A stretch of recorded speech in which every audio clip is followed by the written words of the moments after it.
കൊല്ലത്ത് BSNL ജീവനക്കാരിയെയും കുടുംബത്തെയും ആക്രമിച്ച കേസിൽ കീഴടങ്ങിയ 5 പ്രതികളുടെ അറസ്റ്റ് രേഖപ്പെടുത്തി.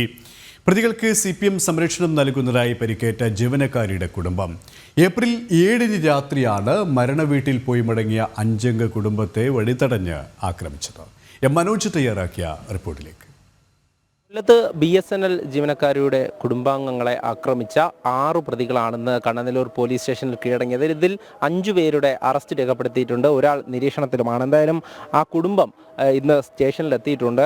മറ്റ് നടപടികൾക്കൊക്കെ ശേഷം എന്തായാലും അവരൊക്കെ തന്നെ അങ്ങനെ നിൽക്കുകയാണ്. കാരണം ഏപ്രിൽ 7-ാം തീയതി രാത്രിയിലാണ് ഈ ഒരു ആക്രമണം ഉണ്ടാകുന്നത്. ആരാണ് തങ്ങളെ ആക്രമിച്ചെന്നത് പോലും ഈ കുടുംബത്തിന് അറിയില്ല. പക്ഷേ ഈ വലിയ രീതിയിലുള്ള ഒരു ആക്രമണമായിരുന്നു. സ്ത്രീകൾ ഉൾപ്പെടെ ഉള്ളവരുണ്ടായിരുന്നു. പോലീസിൻ്റെ ഭാഗത്തു നിന്നും ഈ സ്ത്രീകൾക്ക് പരിക്കേറ്റതിനെ പോലും FIR-ൽ രേഖപ്പെടുത്തിയിട്ടില്ല എന്നുള്ള പരാതിയുമൊക്കെ ഉണ്ട്. എന്തായാലും അവർ ഉന്നത ഉദ്യോഗസ്ഥരെയൊക്കെ കണ്ട് പരാതി ബോധിപ്പിക്കും. എന്തായാലും ആ കുടുംബം നമ്മളോടൊപ്പം ചേരുകയാണ്. ഈ ഒരു ആക്രമണം ഉണ്ടായിട്ടും വലിയൊരു നടപടിയിലേക്കൊന്നും പോലീസ് ആദ്യ ഘട്ടത്തിൽ പോയില്ല അല്ലേ? ഞങ്ങളിവിടെ പരാതി കൊടുത്തിരുന്നു. പക്ഷേ നമ്മുടെ FIR-ലൊന്നും നമ്മുടെ പേര് കണ്ടില്ല. ഞാനും എൻ്റെ അനിയത്തി ഉണ്ടായിരുന്നു. ഞങ്ങൾ രണ്ടുപേരുടെയും പേര് കണ്ടില്ല. ഞങ്ങൾ എഴുതി കൊടുത്ത പരാതിയിൽ പ്രത്യേകം ഞങ്ങൾ പറഞ്ഞിരുന്നു, സ്ത്രീകളെന്നുള്ള പരിഗണന പോലും ഞങ്ങൾക്ക് നൽകാതെ പിന്നെ അടിച്ചു. ശരിക്കടിച്ചിട്ടുണ്ട്. ശരിക്ക് അടിയുണ്ടോയെന്ന് നമുക്കറിയാമല്ലോ. അത് ഞങ്ങൾ പരാതി കൊടുത്തിട്ട് ഞങ്ങളുടെ FIR-ൽ അത് കാണാനും ഞങ്ങൾ തിരക്കിയിരുന്നു പറഞ്ഞ് ഇനി നിങ്ങളുടെ മൊഴിയെടുക്കും, ആ മൊഴി അടിസ്ഥാനത്തിലായിരിക്കും കേസെടുക്കുന്നത്, അപ്പം സ്ത്രീകൾക്കെതിരെയുള്ള വകുപ്പ് ചുമത്തുമെന്ന് പറഞ്ഞത്. പക്ഷേ നമ്മൾ തന്ന FIR-നകത്ത് വകുപ്പുകളും ഞങ്ങൾ കണ്ടില്ല. ഞങ്ങളുടെ പേരും ഫസ്റ്റ് ഇൻവെസ്റ്റിഗേഷൻ റിപ്പോർട്ട് എന്ന് പറയുന്ന സാധനത്തിനകത്ത് നമ്മുടെ പേര് വരാതെ പിന്നെ എവിടെയാണ് പേര് വരുന്നതെന്ന് നമുക്ക് ആ നിയമവശം അറിയുന്നില്ല. ഈ ആക്രമിച്ചവരൊന്നും നിങ്ങൾക്ക് അറിഞ്ഞുകൂടാത്തവരാണ്?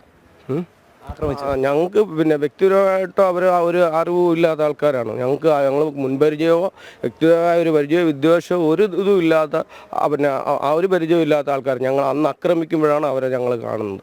അല്ലാതെ അതിനു മുമ്പ് ഒരു മുൻപരിചയമോ യാതൊരുവിധ ബന്ധവും ഇല്ലാത്ത ആൾക്കാരാണ് ഞങ്ങളെ തടഞ്ഞു നിർത്തി ആക്രമിച്ചത്. ഞങ്ങൾ വലിയവിള ജംഗ്ഷനിൽ ഒരു മരണത്തിന് പങ്കെടുത്തിട്ട് വന്നു, വലിയവിള ജംഗ്ഷനിൽ നിന്ന് വന്നു എന്നുള്ളൊരു ഒറ്റ കാരണം കൊണ്ട് ഞങ്ങൾ പറഞ്ഞു, ഞങ്ങൾ പിന്നെ കൊല്ലത്ത് താമസിക്കുകയാണ്, ഞങ്ങൾ ഇവിടെ ഉള്ളവരല്ല, നിങ്ങളെ ഒരു വഴക്കുമായിട്ട് ഞങ്ങൾക്കൊരു ബന്ധവുമില്ല എന്ന് പിന്നെ പറഞ്ഞിട്ടും മറ്റേ മോനെ വലിയവിളക്ക് ഉള്ളൊരുത്തരും പോകണ്ട എന്നും പറഞ്ഞുകൊണ്ടായിരുന്നു.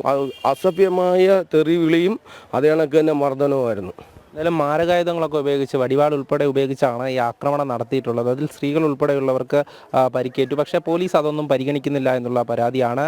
CPM നേതാവിൻ്റെ നേതൃത്വത്തിലാണ് ഇന്ന് ഈ പ്രതികളെ സ്റ്റേഷനിലേക്ക് കൊണ്ടുവന്നത് എന്നുള്ളതാണ്. അപ്പോൾ ഇവർക്ക് കൃത്യമായിട്ടുള്ള ഒരു സംരക്ഷണം കിട്ടുന്നുണ്ട്? ഉറപ്പായിട്ടും കിട്ടുന്നുണ്ട്. ഞാൻ ഇവിടെ തന്നെയാണ് ഈ CPM നേതാവ് പ്രതികളെ കൊണ്ടുവന്നത്.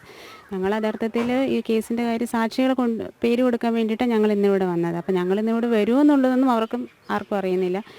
നിന്നപ്പം CPM ലോക്കൽ സെക്രട്ടറി സജീവിൻ്റെ നേതൃത്വത്തിലാണ് ഇവരെ കൊണ്ടുവന്നത്. നമ്മൾ കണ്ടുകൊണ്ട് നിൽക്കുക. ആദ്യം 3 പേരെ കൊണ്ടുവന്ന് ഒരു അരമണിക്കൂറിന് ശേഷം പുള്ളി തന്നെ ബാക്കി 3 പേരെ കൊണ്ടുവരികയാണ് ചെയ്തത്. ഈ പ്രതികൾക്കെതിരെ ചുമത്തിരിക്കുന്ന വകുപ്പുകളൊക്കെ അതൊന്നും തന്നെ നിങ്ങളതിൽ തൃപ്തികരമല്ല? ഒരിക്കലും അല്ല. ഞങ്ങൾ സ്ത്രീകൾക്കെതിരായ ഒരു അക്രമത്തിൻ്റെ പേരിൽ അവർ കേസ് എടുത്തിട്ടില്ല. സാധാ ഒരു അടിപിടി കേസ് അല്ലെങ്കിൽ പിന്നെ 308 ഉണ്ടെന്ന് പറയുന്നുണ്ട്. അത് പക്ഷേ ഇവരുടെ എല്ലാ ശാരീരികമായി മർദ്ദിച്ചതിൻ്റെ വെട്ടിയതിൻ്റെ അടിസ്ഥാനത്തിലായിരിക്കും അങ്ങനെ എടുത്തത്. അല്ലാതെ സ്ത്രീകൾക്കെതിരായ ഒരു നടപടികളും അക്രമത്തിനെതിരെ ഒരു നടപടിയും പോലീസ് ഇതുവരെ എടുത്തിട്ടില്ല. അതോടൊപ്പം തന്നെ നിങ്ങൾ ഉന്നത തലങ്ങളിലേക്ക് സമീപിക്കാൻ തന്നെയാണ് തീരുമാനം? ഉറപ്പായിട്ടും നമുക്ക് എന്തായാലും നീതി കിട്ടണമല്ലോ. നമ്മളൊരു തെറ്റ് ചെയ്യാതെയില്ലേ ഇങ്ങനൊരു ആക്രമണത്തിന് ഇരയായത്. അപ്പോൾ നമുക്ക് അതിനനുസരിച്ചുള്ള നീതി കിട്ടിയേ പറ്റൂ. അട്രോസിറ്റി ഉൾപ്പെടെ വെച്ചിട്ടാണ് നമ്മൾ പരാതി കൊടുത്തത് അങ്ങനെയാണ്. പക്ഷേ അവരത് അതിനനുസരിച്ച് മൂവ് ചെയ്യുന്നില്ല എന്നുള്ളതാണ് ഇപ്പോഴത്തെ ഈ ഒരു സിറ്റുവേഷൻ തന്നെ നമുക്ക് മനസ്സിലാവുന്നത് അങ്ങനെയാണ്. കാരണം അവരെ സംരക്ഷിക്കാൻ ആളുണ്ട്, അതിൻ്റെ ഒപ്പം പോലീസ് നിൽക്കുന്നുണ്ടോ എന്ന് ഞങ്ങൾക്ക് സംശയമുണ്ട്. എന്തായാലും അത്തരത്തിൽ ഉന്നത തലങ്ങളിലേക്ക് ഈ പരാതിയുമായി പോകാൻ തന്നെയാണ് കുടുംബത്തിൻ്റെ തീരുമാനം. CPM നേതാവിൻ്റെ നേതൃത്വത്തിൽ ഈ പ്രതികൾ ഇന്ന് സ്റ്റേഷനിലേക്ക് എത്തുന്നു. ആ പ്രതികൾക്ക് വകുപ്പുകൾ, അതായത് ആ പ്രതികൾക്കെതിരെയുള്ള വകുപ്പുകളൊന്നും തന്നെ ഈ ആക്രമണവുമായി ബന്ധപ്പെട്ട് അല്ലെങ്കിൽ സ്ത്രീകൾക്ക് പോലും പരിക്കേറ്റു എന്നുള്ളത് ആ FIR-ൽ പോലും രേഖപ്പെടുത്തിയിട്ടില്ല എന്നുള്ളതാണ്. എന്തായാലും ഈ കുടുംബത്തിന് നീതി വേണം, അതിനു വേണ്ടിയിട്ടുള്ള ശ്രമത്തിൽ തന്നെയാണ് ഓരോരുത്തരും. മനോജ്, ജനം, കൊല്ലം.